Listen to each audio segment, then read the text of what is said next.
Hello everyone, welcome to this video. I'm going to look at 8 hands I marked yesterday. Were all the hands I marked, which isn't really that much. 8 hands over 3,100 played. It's not enough actually, but you know, some days I mark like 40 hands and other days like yesterday I'm not paying too much attention to marking hands and I only get like 5 to 10 hands. But anyway, let's just look at the first hand here. So we only have 15 big blinds. The middle position player folds, and then basically the hijack opens, and I wasn't sure if you should rejam or not. You gotta keep in mind that I think this was for bounty, yeah, so there was quite a big bounty on my head. Like basically the half of 45, so 22 and a half. So basically the buy-in of the tournament could be won just by knocking me out, and I only have 15 big blinds. So I'm actually not expecting people to fold a lot when I go alone, even if they have a hand like King 10 suited, King Jack suited, even 10-9 suited. They're probably just going to call all their hands, and I'm wondering. So if I mean A7 isn't doing that well against all these hands, but let's just put it in simulator and see. Sorry, I just still have to start this up, but this won't take long. So here's the hand. So he opened to how many? Like 2.15 something. I don't know. Yeah, 2.15. And 3-bet is all in. Finish.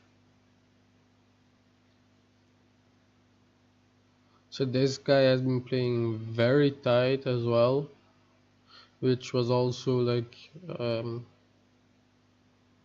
reason why I had doubted I should go all in against like really aggressive players who I know are also raise calling many ace deuce, ace 3, ace 4, all these hands which they have in their opening range are also calling, so we're doing pretty good against these. This guy, let's take a look at the opening range. What they have here, so like 30%, sure, but it's more like, oh yeah, this is annoying. More something like this. Maybe not Jack 10, let's put something like this.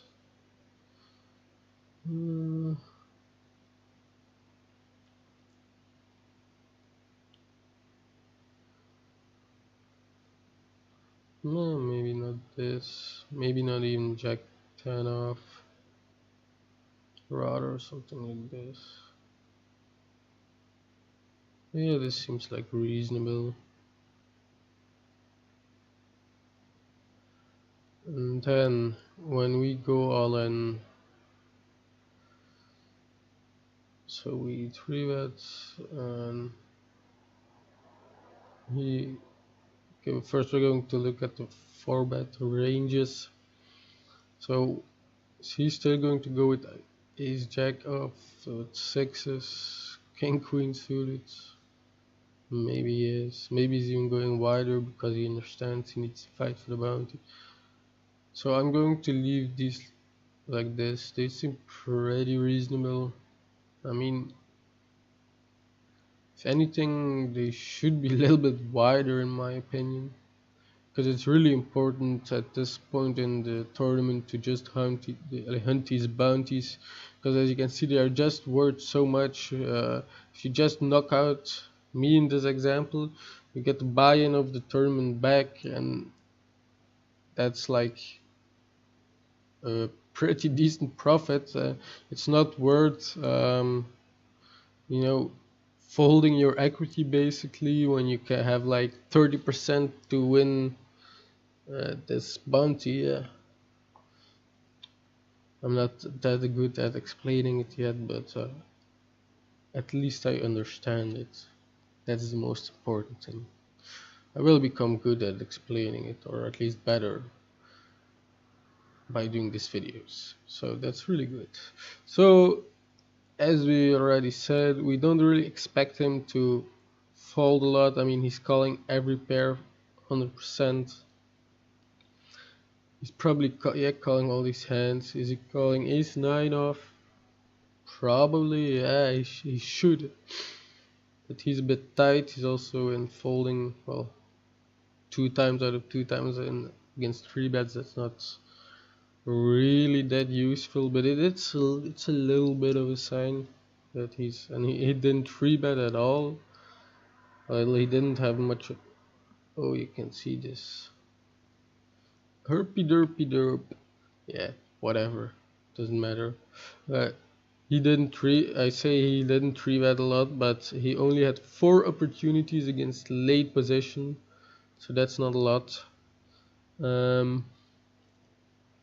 Anyways, let's continue. So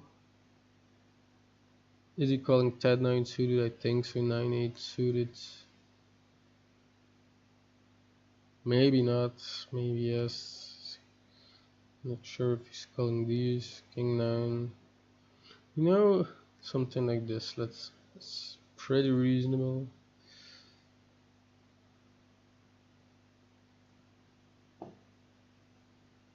So we can't reshove that wide actually.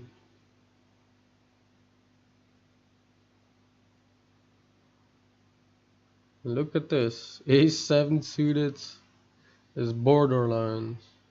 Ace 8 suited, let's go. Ace 7 suited, better fold. So yeah, that's why I marked these hands. Of course, I think it's close. So yeah, but let's now play a little bit with the range. Let's say, for example, he really wants the bounty, which is probably correct. I mean, in my opinion, he should be calling these hands, like even queen jack offsuit, king 10. Maybe let's say these. But this is a lot. Okay, so he's calling. He's basically never folding. Only these hands. All the others he's calling. Then the question is, can we go wider? Probably, right? But I'm not 100% sure actually. No, we cannot.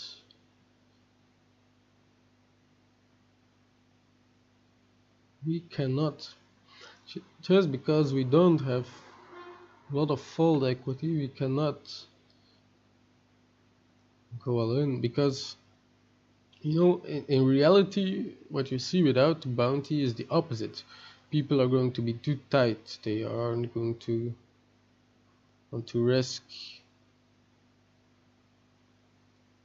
their chips when they just, you know, they don't see the value in gaining chips that much as in the bounty.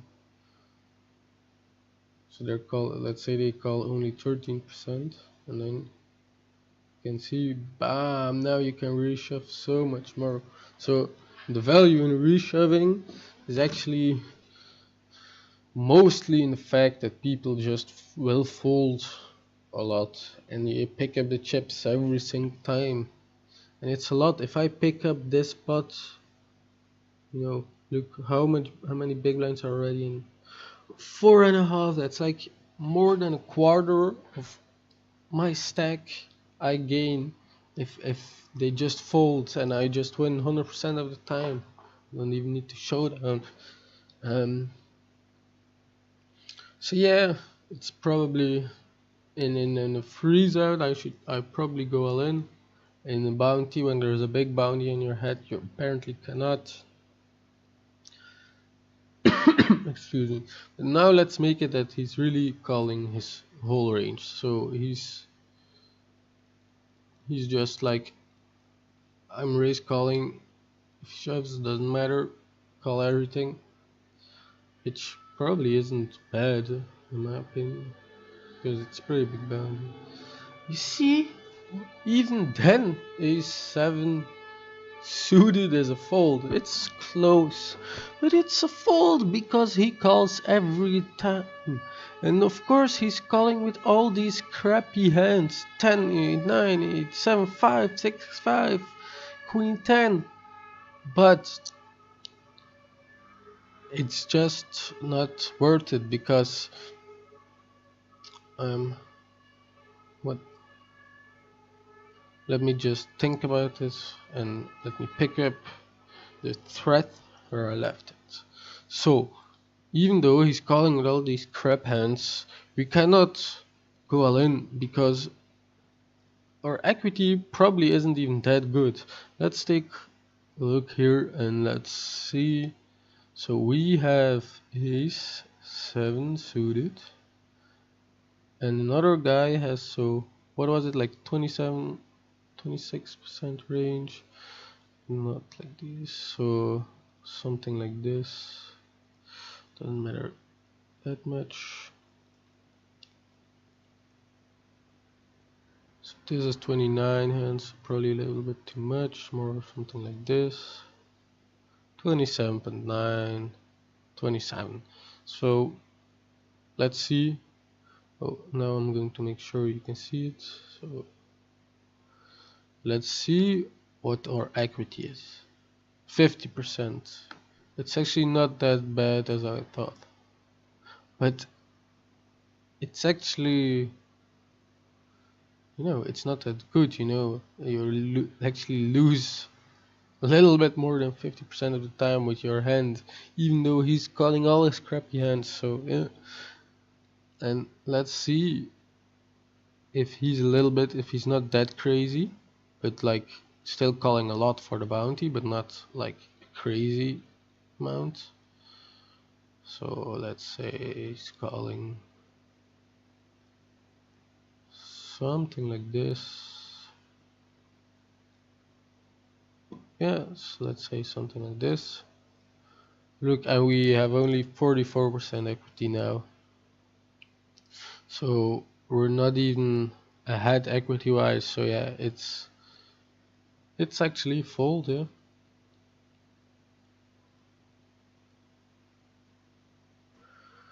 So on to the next hand now. So it seems like it's a very similar spot. I think it's the same tournament.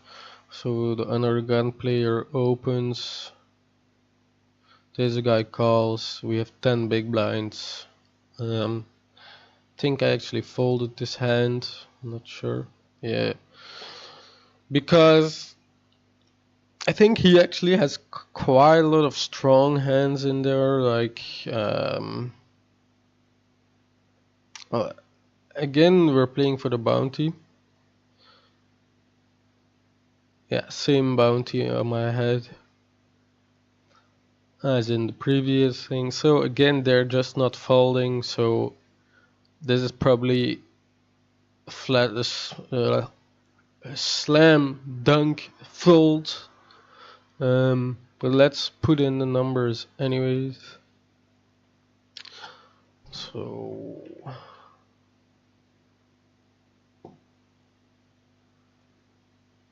he's raising 2 point. We allow flat calls. This will take a little bit longer to calculate. So let's think what this guy's range. So he has king queen suited, ace jack suited, ace queen suited, all those hands, maybe even ace king offsuit because of these stacks he wants to trap a lot. He has like pocket nines, maybe even pocket tens. Jacks he's probably 3-betting and getting it in. Yeah, for sure, I think so. Maybe even tens, so nines and two like sixes, sevens, eights, maybe. Not sure. So what is this guy opening? And 19% is reasonable, but probably more like this, these hands, not these. Probably more, right? This is actually middle position, so no, it's actually alright, something like this.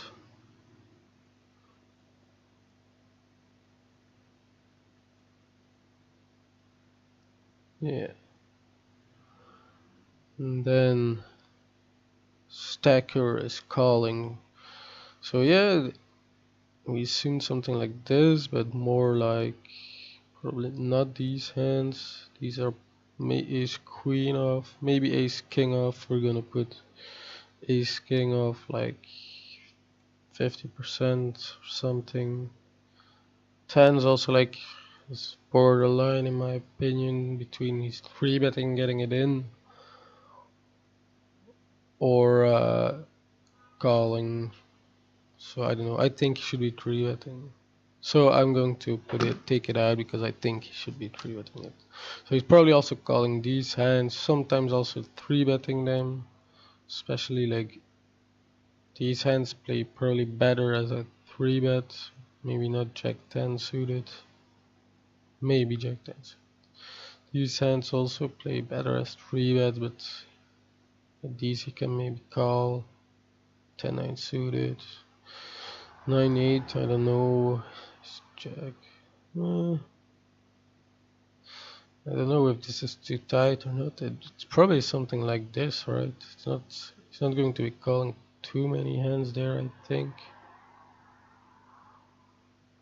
Although he seems to be a little bit on the call happy side pre-flop, so maybe he's also having like 50% king queen, ace jack. I don't know, 9-8, maybe pocket fours.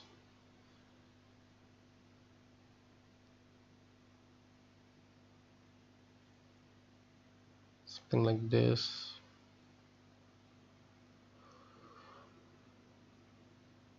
I don't know, something like this. Okay, so then he calls, and then when we go all in, he calls.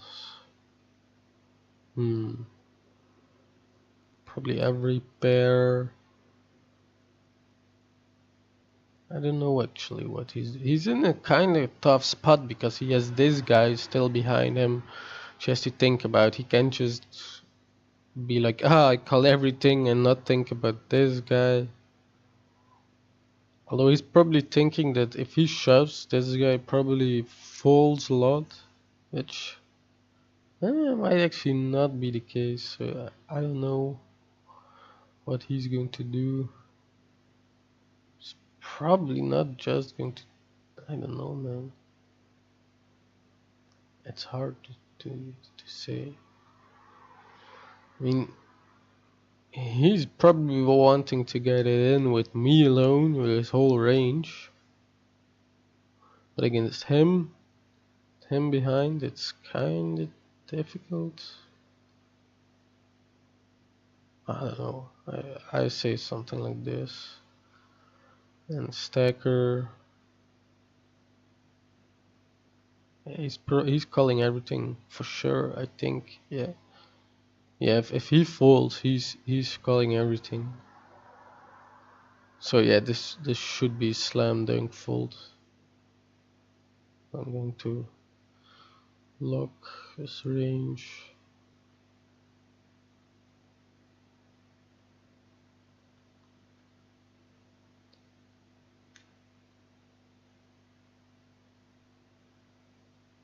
So look, even though we only have 10 big blinds, we can only go all in with ace 10 offsuits and better, and ace 10 offsuit is pretty marginal. The fives is I think too marginal, so we can go with sixes plus, king 10 suited plus, not even king queen up, ace 9 suited plus. So pretty tight actually, even though we have only 10 big blinds. It's just again because they don't fold. Yeah. Let's go on to the next hand. So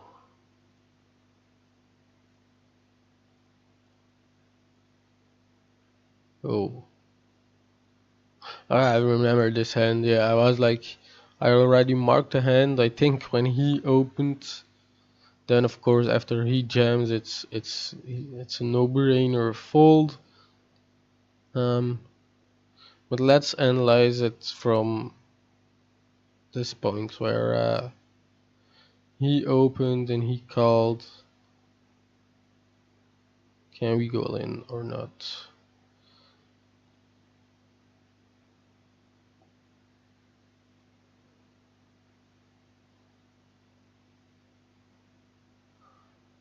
So the open is 2.08, flat call, finish.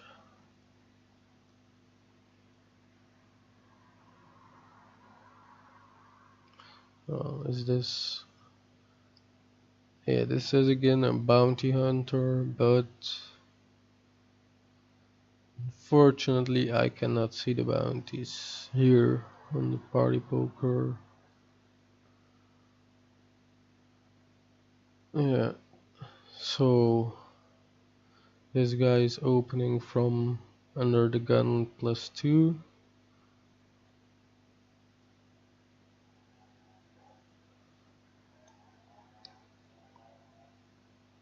So what is he opening? 23 big blinds. Hmm.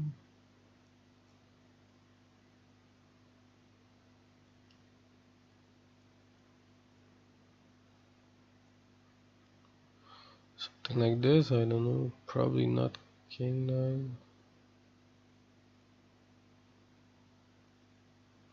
It's pretty tight, but he's been playing pretty tight. No, he is not in this session. He's been going off. See, this is also something misleading. This is the stats you have over this guy overall, and then here, look, at this table, this tournament, 58 hands, he's been going crazy. Well, crazy, not crazy. He's been playing good aggressive poker, you see. So, assuming this guide is tight because of these stats would be very wrong. And that's why in huts there in general you can't. I used to like rely on them way too much. I would, for example, be 100% sure this guy is nit because I have 200 hands. He's been playing this tight, but he could have just been like having bad cards. I don't know. He could have actually even been sitting out and I didn't know or something. So you can't really pay too much attention to these stats. In fact, it's something I've been learning from certain Twitch streamers.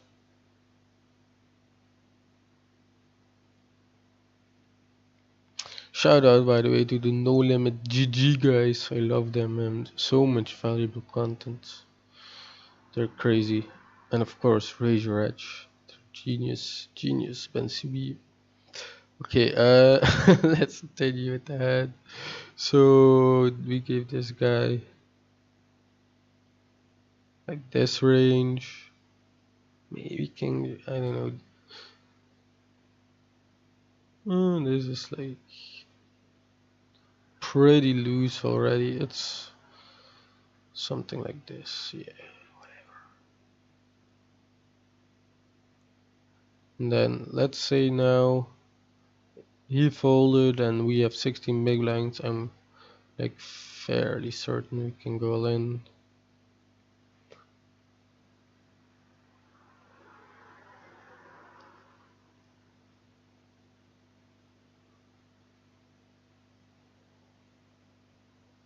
What is he calling? Is he calling sixes or fives? Probably. It's not. Check. So something like this. Wow. We can really jam a shit ton. That's so he's probably folding way too much. In this case, an opening like this.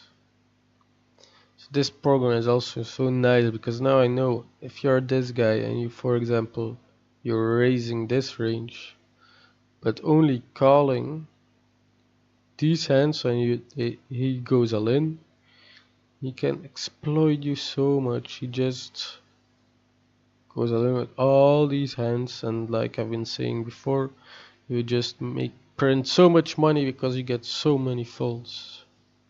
So this guy should be calling way looser apparently.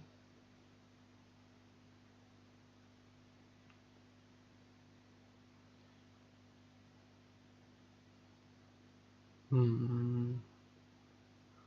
Something like this. You see now even deuces become like deuces actually aren't that great. Hmm. I mean it prefers like better to look to like prefers queen 9, queen 10 suit, jack 10 suited, jack 10 and queen 10 suited highly over deuces, threes, fours. Pairs only become printing like sixes, sevens. I mean eights are printing. Eights are printing money. You really see the value of pairs here, you know, for rejamming. I mean eights is is almost as good as ace queen suited. Nines much better. Tens tens is better than ace king offsuit. It's crazy. Um okay, so now let's assume this one guy is calling Troch.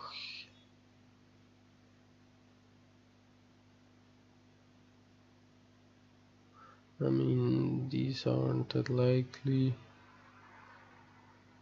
These maybe are.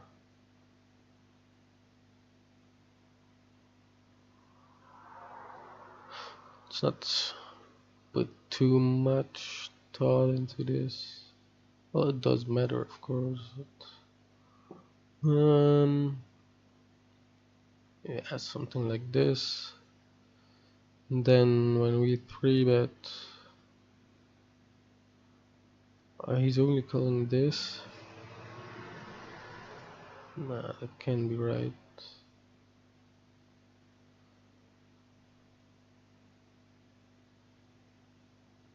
Yeah, he will be calling most hands, right?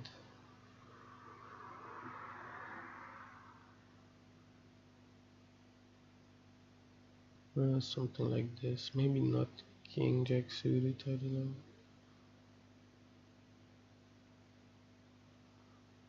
And he's calling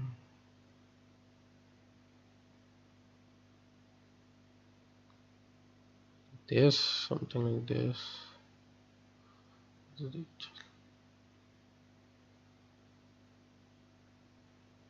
So this is, I'm going to rerun it just a moment, because I'm not sure how this best response thing actually works. Mostly it gives the same result as just rerunning it, but not always. So I'm, you know, see it's different now a little bit. So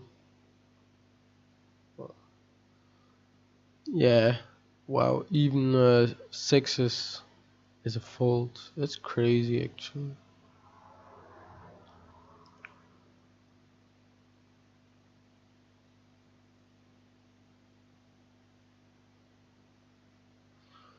Thing is that I'm a little bit surprised here because I've been doing this, especially in non-bounty tournaments, so much reshoving. Mm. So he's opening this range, he's calling this. Of course, there's also this guy who's basically calling every single time. Well, no, not every single time. But he's calling a lot when we go all in. So yeah, but it is reasonable, right? It is reasonable.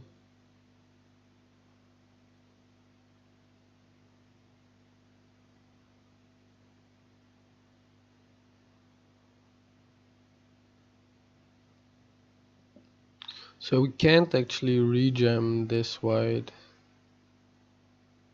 like only 10%.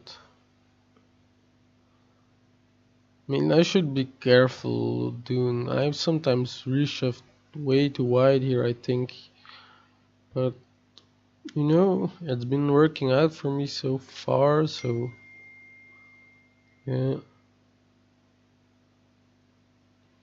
but gotta be careful. So you can't. So Deuce is actually losing quite a lot rejamming in this situation. Interesting. Yeah, for sure with the bounty they're going to call you much wider, like maybe they would fold like threes, fours or fives without the bounty, but with the bounty they're definitely going to call, I think. So yeah, can't reshove that wide here. Um, Question then comes, if this guy folds, can we call? Can we just call a raise? Let's maybe try to find out. Um, so our hand is pocket deuces. We gave this first guy here like 16% range, something like this.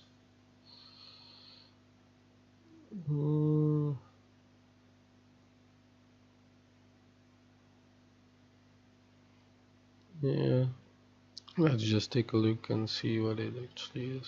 So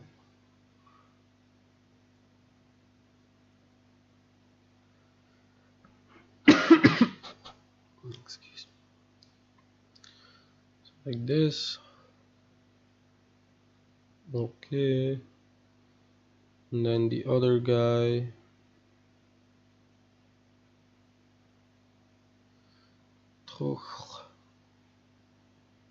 Yes, this range.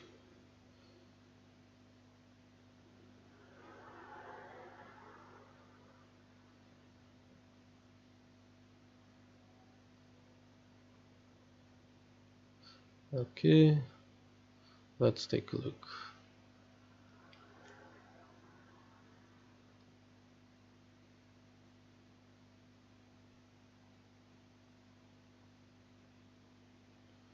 So our equity is 27%, and so let's assume.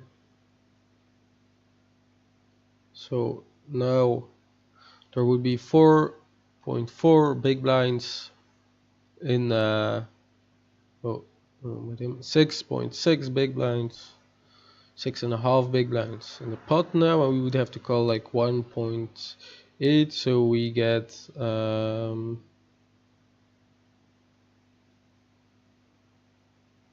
like 6-1, I think.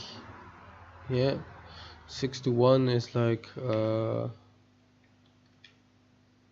so we need like 14%, 15%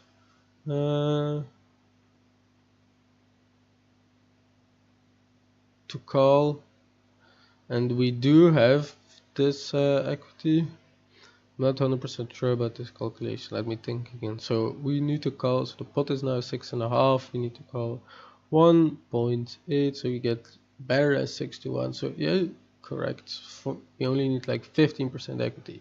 But the thing is, the value of calling these hands actually comes from like hitting a set and getting paid out big, and also the fact that you can call and just make easy folds if you don't hit your set is also pretty big value. But since we aren't that deep, we don't have a lot of implied odds, so the value actually drops. So you should be calling tighter for that reason. also we are out of position, so we should be playing tighter. The equity realization is pretty bad because we're playing out of position, and um, deuces is played bad. It's hard to play, I should say, from out of position. You can't realize its equity a lot. That means, like, for example, on the flop, you will probably always still have like 10% just hitting a deuce, but you won't realize those 10% because you have to fold to bet, you know? So that means bad equity realization. Um, but nonetheless, maybe you should still be calling, and there are ways to calculate this, like with playability sheets, like they overlay these percentages, and it's like, where does it exactly? It's like, but the thing is, you need like an upgraded version. You need like Power Equilab, and it's paid. I don't have it, but I'm probably going to get it. So yeah, I'm not sure if you can call actually. I mean, our odds are really great. If we had a deuce, we're getting, still are going to probably get all the money. Not always, but most of the time. Um, our hand is pretty easy to play post flop, meaning that, you know, we won't get in dicey situations, which we might be like with a hand like ace 5, for example. Ace 5 offsuit is like much more fold than deuces, much more. Ace 5 is probably snap fold, because if you hit an ace, you're going to get into dicey situations, because you're probably going to have to get it in, but you're just getting stacked by so many better aces over there. With deuces, at least you're not going to get stacked. So yeah, let's move on to the next hand, I think. So this is another pre-flop. Oh, it's basically and it's exactly the situation where we were talking about. And so I used to call these hands like all the time, and even like ace 5 offsuit. And so, like I just said, that ace 5 is probably slam dunk fold. I think also, uh, so in this situation also ace 5 offsuit, but then again ace 8 offsuit. I know, for example, that king 9 in this situation isn't a call. So I was thinking about ace 8, and I used to always call, but this time I decided to fold, and I'm not sure about this fold. I actually think we should call. Let's just and then this flop comes. It's hilarious, right? Um, so let's again assume, or assign rather, some ranges. So we have ace 8 of suit, then the player under the gun. So how many are we? His hand 6-handed, so his MP 32 big blinds, something like this.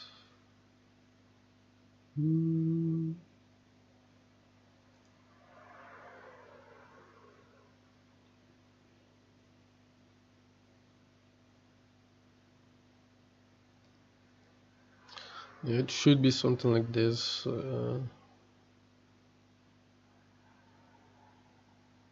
And then, so we have the small blind calling. Now, what is the small blind calling? So he might be calling these weaker, these small pairs. Tens, he's probably going to 3-bet. This is also again bounty tournament, I think. Yep, pretty big bounty. So he's going to 3-bet. Probably get it in 9s, 8s. These hands, actually not sure if he's calling. So he's definitely going to have like hands like this, which he doesn't want to 3-bet. Maybe like his queen, his king is definitely 3-betting his queen. I'm not sure. King queen should probably, ace jack probably should also 3-bet. Maybe he's calling 9-8. Yeah, maybe. Maybe some hands like this.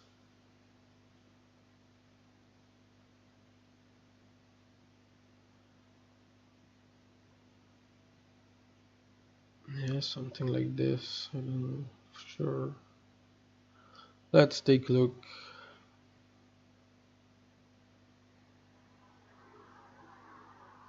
What?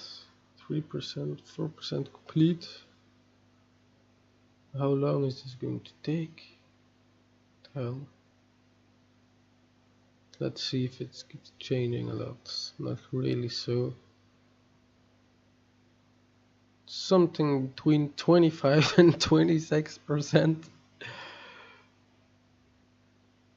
Yeah, something like that. So actually even less than cancel. Please choose Monte Carlo. Okay.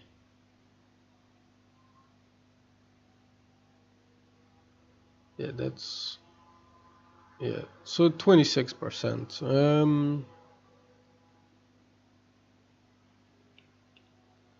Yeah, and but again, ace 8 is probably like but here the odds they're like 1.5 2, so we only get uh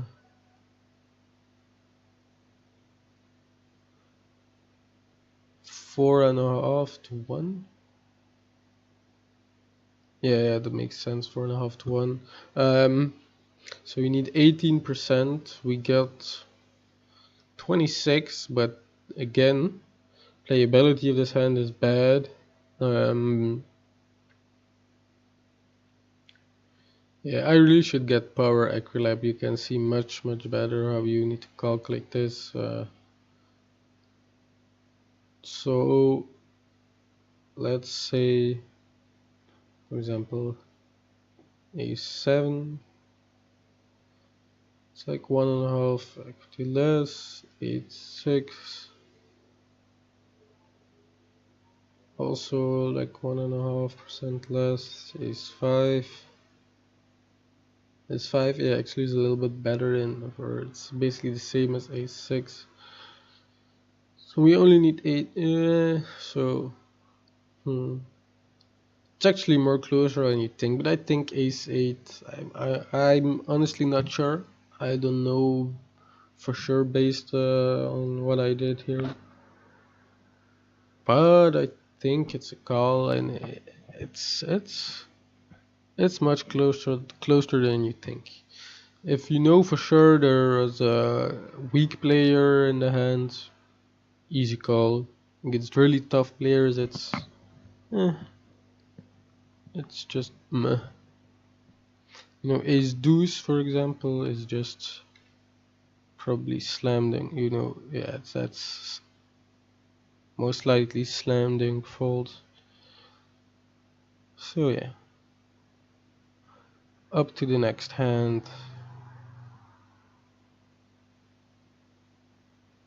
Ooh, loose reshove. I think this is too loose.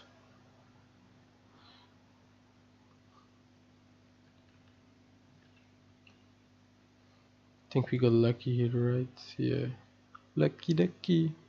Better lucky than good, you know. For sure in poker. So, new hand.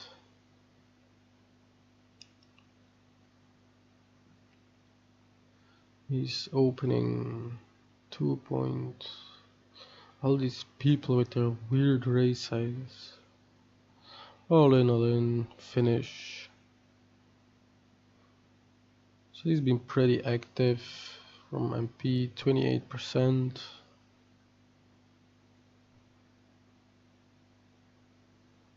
This is like exactly 28%, but in reality it's more like something like this.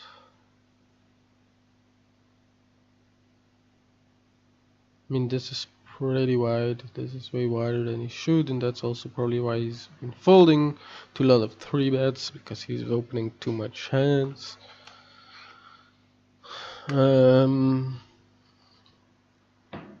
So yeah, then when we go all in, so this guy goes over the top with this. I'm not sure.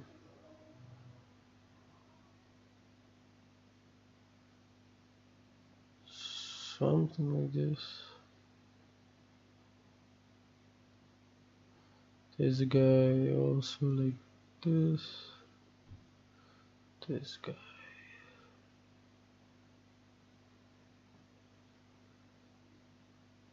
So doesn't matter that much. So this guy has 9 big blinds. So I don't know if he's going to do this. No.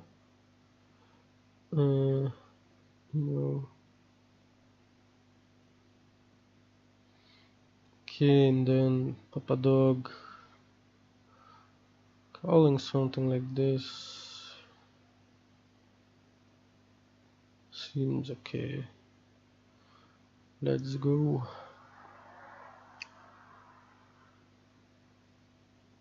So yeah, Queen Jack off. We can really shove pretty wide. Well, not that wide, but considering our positions. But Queen Jack off is just too loose. I mean, like, yeah.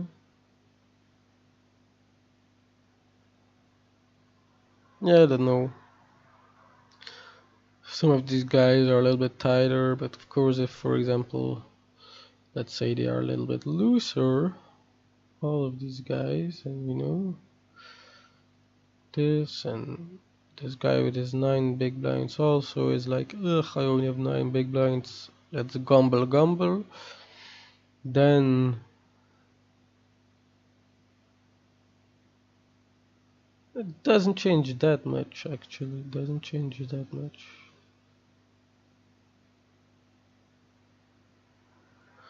Because of course, against gamble guys, the negative thing is we don't get so much folds. The better thing is if they call, we have more equity. But still, I still prefer the people just to fold. Of course, if you go all in 18 big blinds with Queen Jack offsuit, you want people to fold. Or you just want to, like I said, be lucky. So this is the next hand we're going to analyze. I'll first show it to you. And I ran PioSolver and I'm just going to analyze it that way. So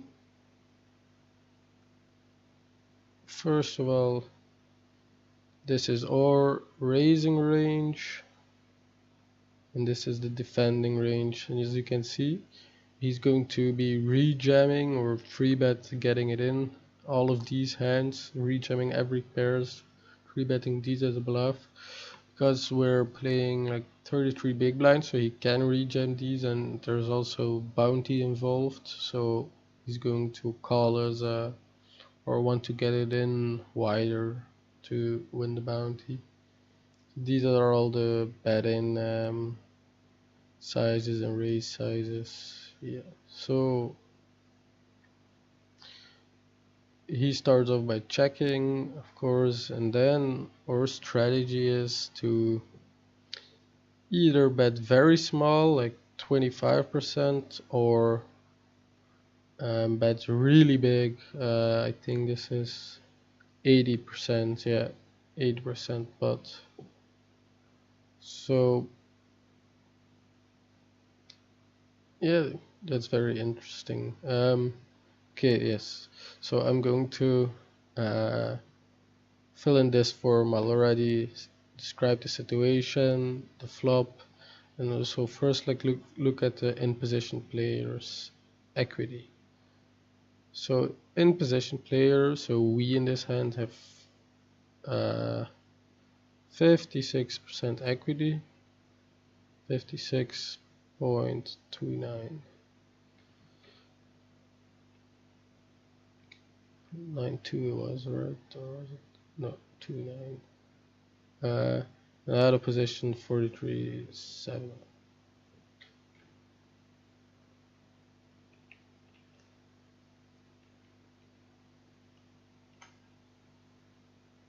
So, and how often are we c-betting?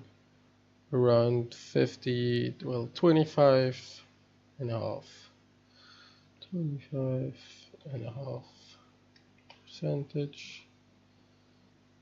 And we're using like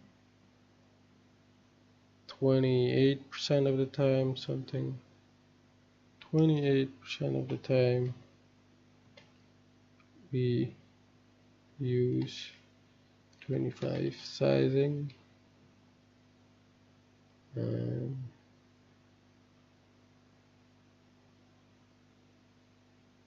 And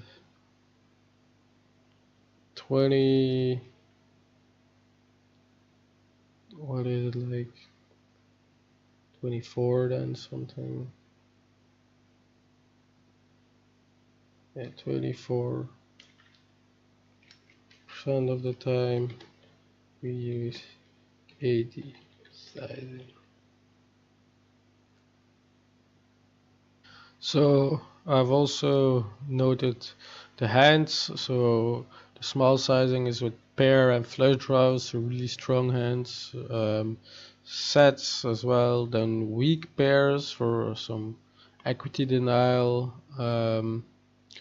And then cheap no equity bluffs. Big sizing is with over pairs with basically aces, king queen, king jack. King 9 is double pairs, some nut flush draws, some bluffs with ace x, and bluff with backdoor flush draws, straight draws. And then checks is like some, well, most gut shots. Also other weak pairs which didn't use small sizing. Then low king suited king, so king 5 of hearts for example, or king 3 hearts, as some sort of traps basically, and give ups of course. Now we're going to, yeah, what is the dominant strategy here actually? It's hard to say, because let's first take a look at the strategy that the out of position player uses when there's a small sizing. So I'm just going to look at these numbers. So he's folding 33%, calling 45, and raising like 20%. And now if we take a look at, if we bet the big sizing, then of course he's going to fold way more. He's going to raise almost never, and he's going to call like the same amount.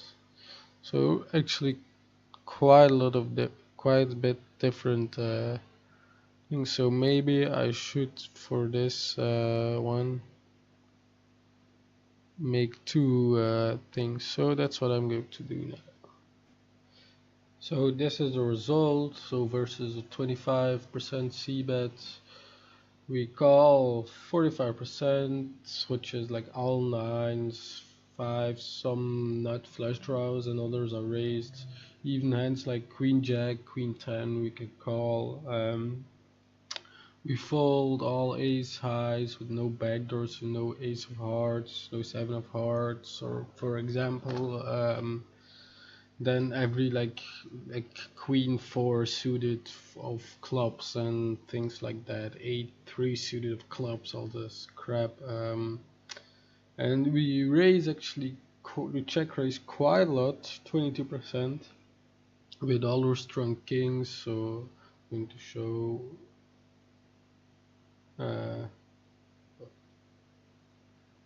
so you know, king 10 suited even is getting it in, king 9 of course is 2 pair, king jack, king 10, even king 8 often raises.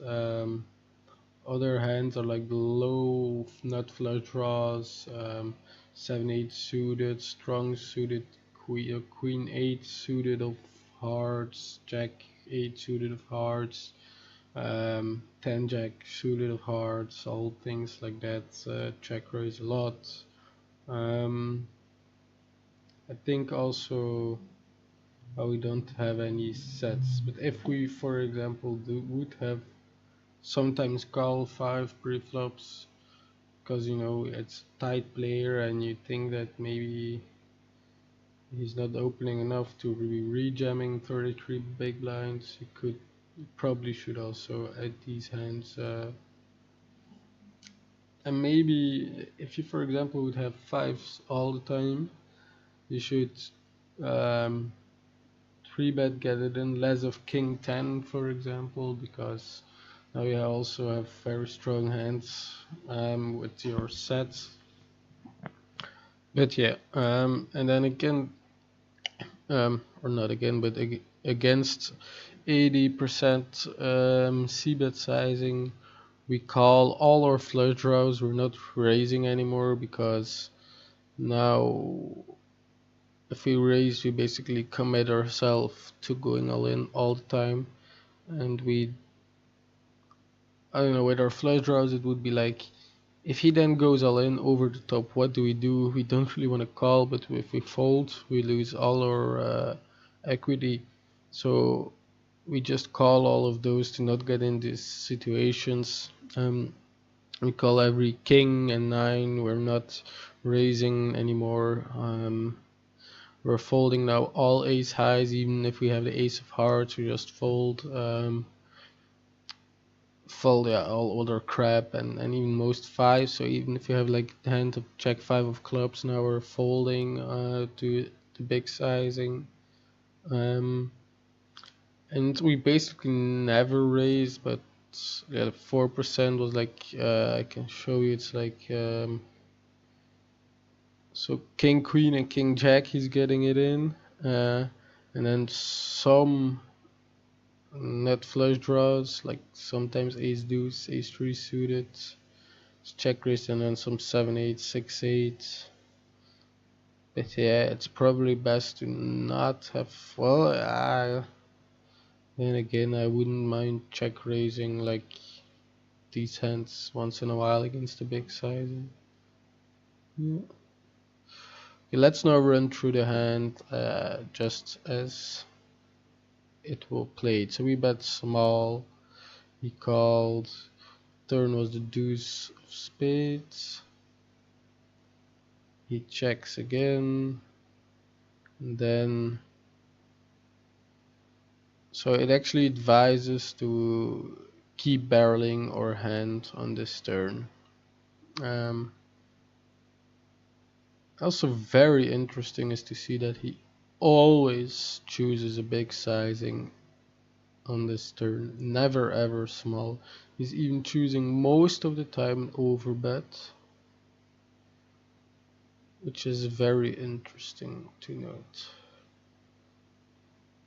I mean, if it's, for example, the deuce of clubs, which changes not much, still going to use the big sizing most of the time. It's probably just to put in the stack to pot ratio, so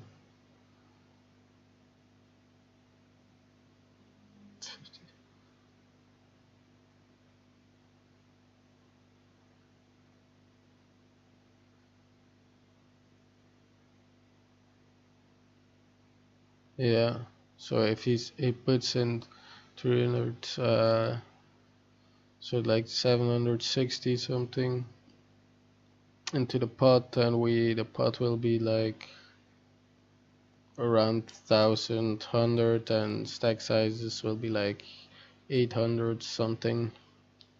So that basically puts us less than pot size left for the river.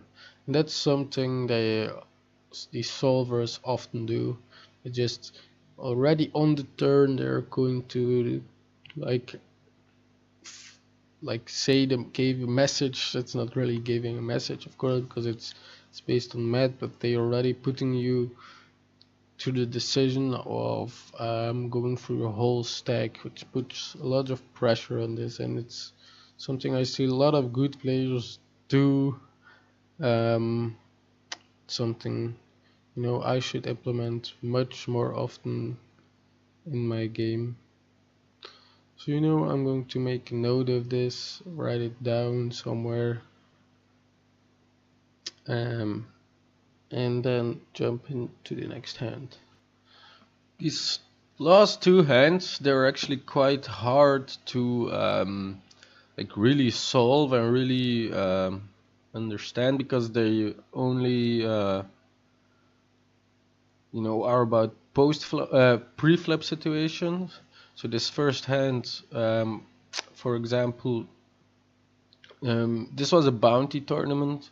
So what I was thinking is I would love to get it in against this 15 big blind stack and hopefully flip for a bounty. Although it wasn't the biggest bounty, it's still only 15 big blinds. Pocket threes do okay against get it in range, but of course against this guy with his 34 big blinds, I don't want to stack it off with pocket threes.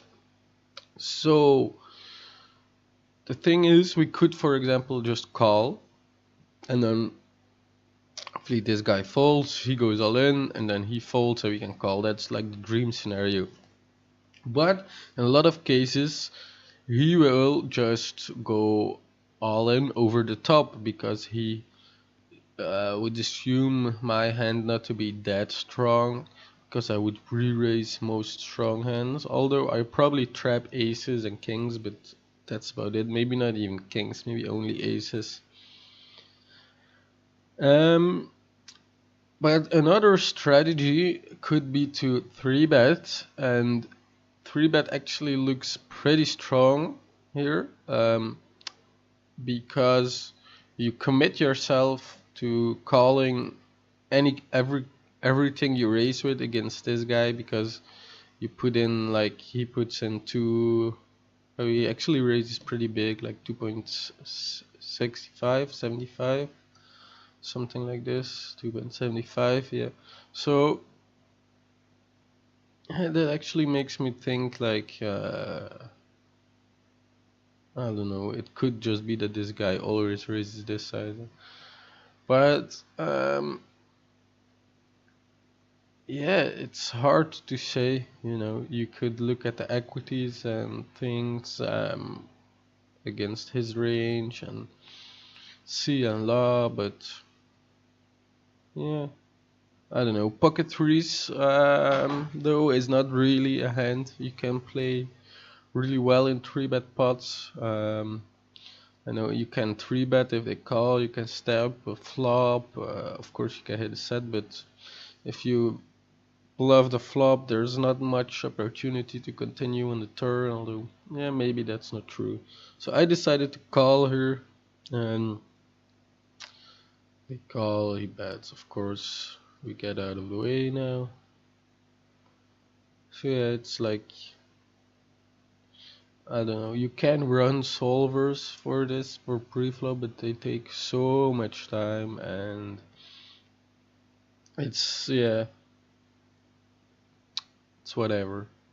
So then the second, or the last hand, I should say, it's like somewhat similar situation. So we have one player opening, then we are on the button with ace 10 suited.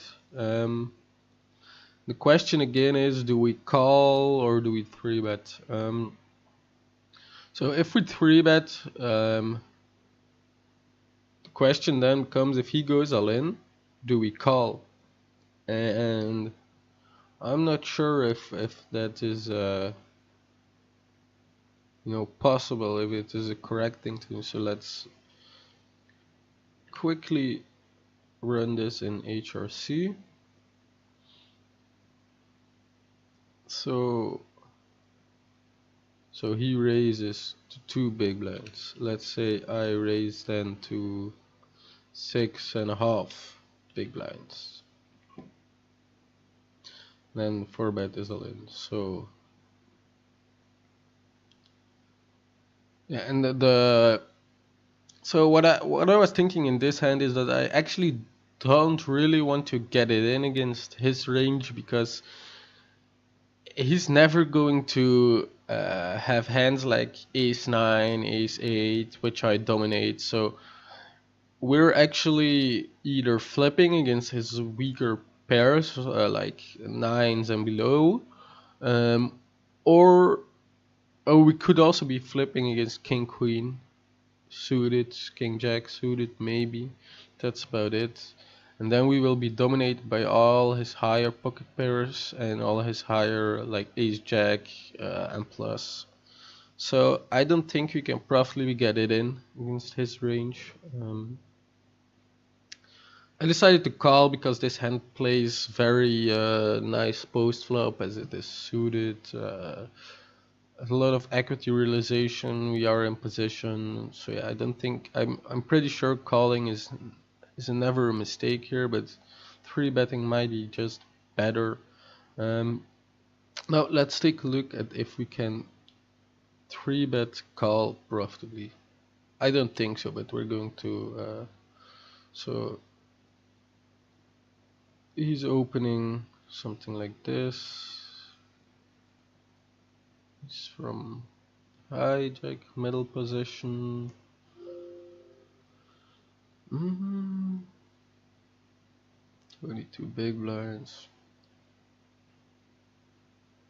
Something like this, it's already.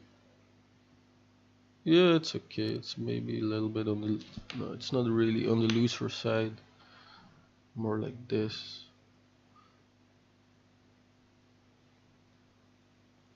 Yeah. Let's keep it like this. Then, if we go. If we 3-bet. And then he 4-bets. What is he 4-betting all in?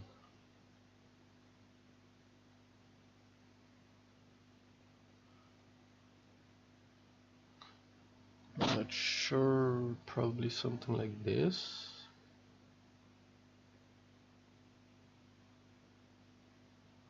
Maybe no.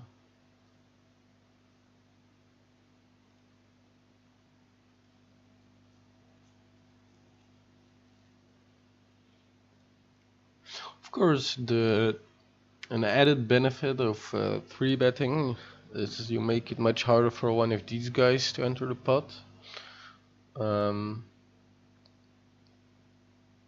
Yeah, that's basically it, I think. Well, of course, you also have immediate fold equity on this guy.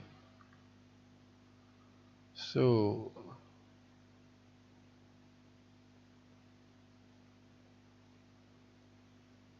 yeah, so as you can see, we shouldn't be 3-betting ace 10 suited. We can 3-bet these hands for value. So ace jack suited plus, ace queen offsuit plus, and like eights plus, I should say. I wouldn't go with plus 18 is maybe okay. Plus 10 is probably too marginal. Yeah, so that's about it. So I'm going to wrap this video up. See you all in the next video next Tuesday. Adios.